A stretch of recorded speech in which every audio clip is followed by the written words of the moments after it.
Come out of the car now. No. Yeah, get out of the car. Get out of the right now. What are you gonna do? What are you gonna do? No. Get out. No. Yeah, you're going under arrest now. I'm going under arrest? Thank you. Are you having fun? Punch me again. Punch me again. Punch me again. Stop resisting. Punch me again. Get out of the car. Punch me again. Get out of the car. Punch me again.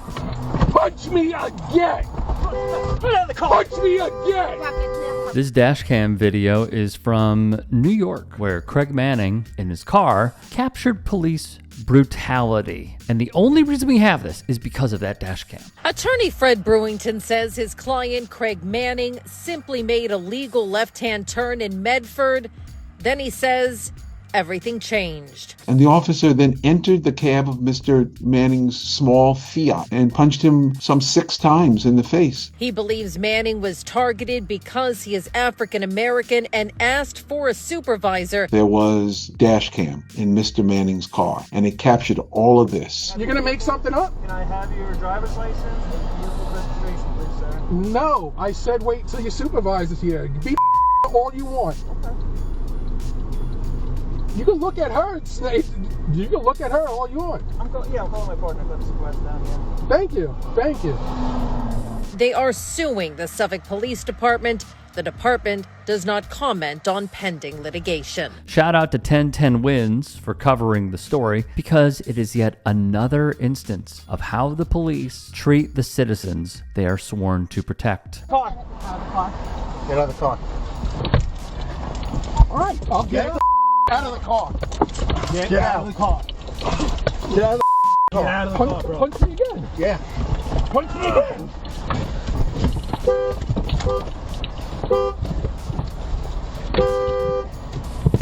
Sophia Hall, 1010 Wins on 92.3 FM on Long Island. With this story, here is what we know thus far. Newsday named the police officer who assaulted Manning on video. His name is Robert Rufrano. The outlet reports Manning was punched more than 6 times. As heard on the dash cam, Manning requested a supervisor following a traffic stop. Frederick Brewington, a civil rights attorney in Long Island, New York, is representing Manning. He says the arrest was wrong from the jump. News 12 would get in touch with criminal justice professor David Sarney. He told the outlet drivers are required to hand over their license and registration during a traffic stop, and that the responding officers do not have to wait for a supervisor to arrive at the scene. Brewington would be quoted as saying, "The evidence in this case shows this is a police officer who not only escalated the situation, but was completely out of control. We have asked in 3 separate appearances in open court that he, the officer, be arrested." More from Newsday. In the police report, which was on April the 2nd, the officer said Manning was flailing his arms to avoid being placed in handcuffs. But in the video that was reviewed by the outlet, Newsday that is, Manning doesn't appear to be flailing his arms. Rather, he is pulling them back in a defensive manner to avoid being handcuffed. Sadly, and even predictably, this diabolical trend on behalf of the policing industry would only continue in 2026 and would follow up from the past years of having so many more incidents. Via prisonpolicy.org, traffic stops are a common sight of police violence. Of course, they should not be. Per the 2023 police violence report from Mapping Police Violence, more than 100 police killings, or 13%, occurred during traffic stops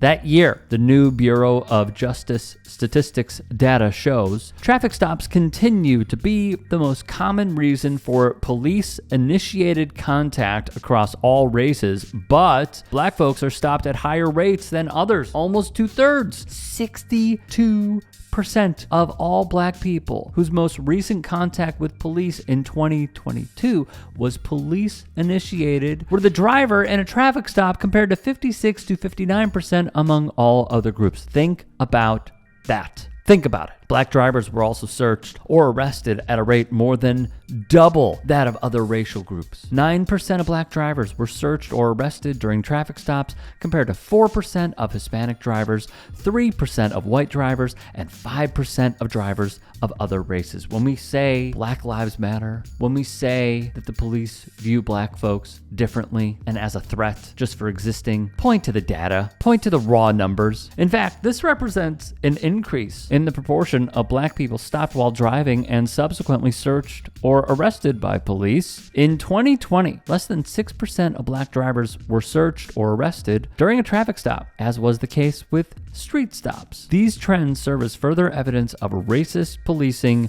during traffic stops. We do not have to look far. We have a plethora of examples to show this is a humongous problem and remains a humongous problem in this country.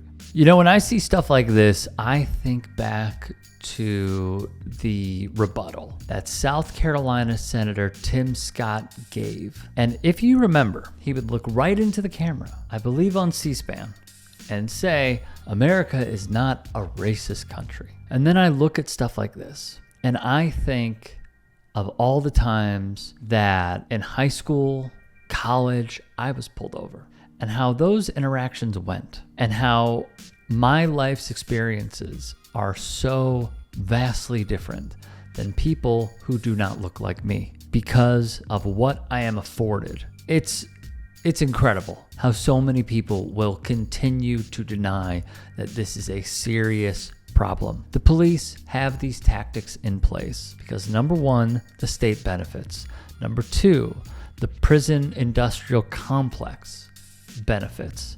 Number three, slavery never went away. We enslave people through the 13th Amendment, and many corporations, billion-dollar companies, will benefit from slave-like conditions and slave labor when they imprison people. The cops are looking for any reason whatsoever to put a person in jail. They get their quotas up, they look better, and the prison companies boom.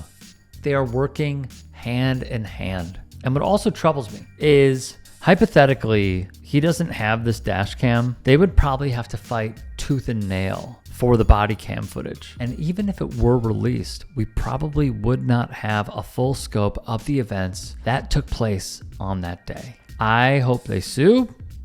I hope they win. And I hope this officer ends up on the Brady list.